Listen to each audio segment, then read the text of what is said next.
واستمتع بعضنا ببعض وبلغنا أجلنا الذي أجلت لنا.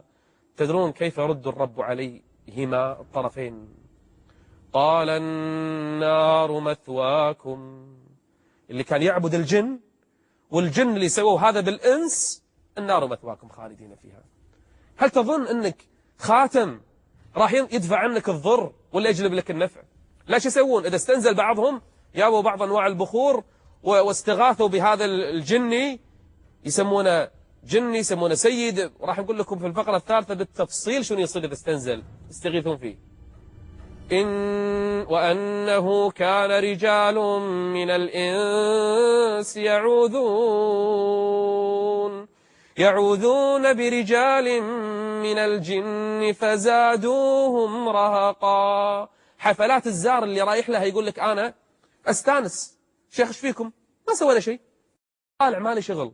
ألا تعلم يا أخي الكريم أن كثير ممن حضروا حفلات الزار ما كان فيهم شيء، وكثير منهم شباب صغار، وبعضهم أطفال عمره 10 سنين و9 سنين. والله احنا شفناهم بعيننا، أفلام اللي جتنا كلها شفناها، والله أطفال صغار قاعدين يقلدون.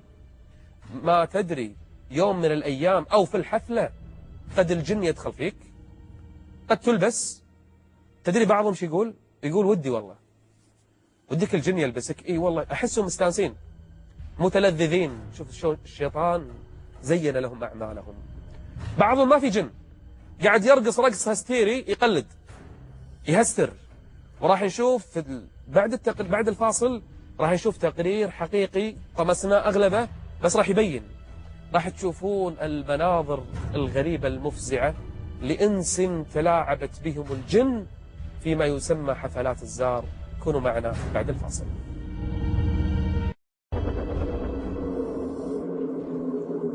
تخيل في حفلة من الحفلات بعد صلاة العشاء تجمع الناس، بدأت الأغاني العادية.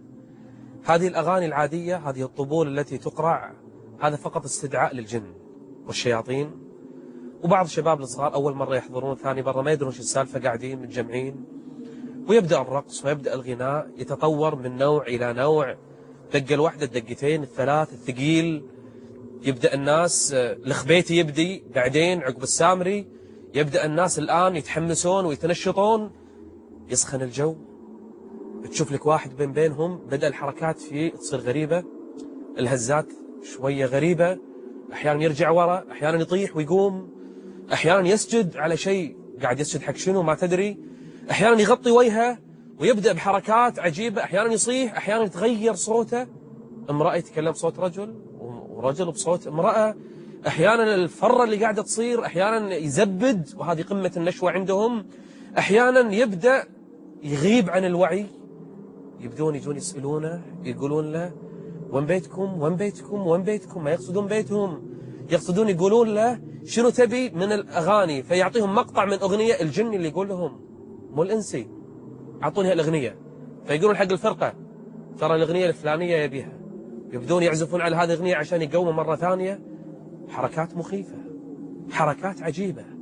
هذه ما يسمونها حفلات الزار، لا فن ولا رقص، بالرغم ما في الرقص من مثالب، ولا أغاني شعبية. أغاني الشعبية غير يا جماعة. تبون تشوفون شو يصير في حفلات الزار؟ شوفوا هذا التقرير اللي عمدا شوشناه سترا على الناس، وإلا إن شاء الله أغلبهم تائبين أو ما كانوا يدرون عن هذا الذي يحصل، دخلوا بالغلط.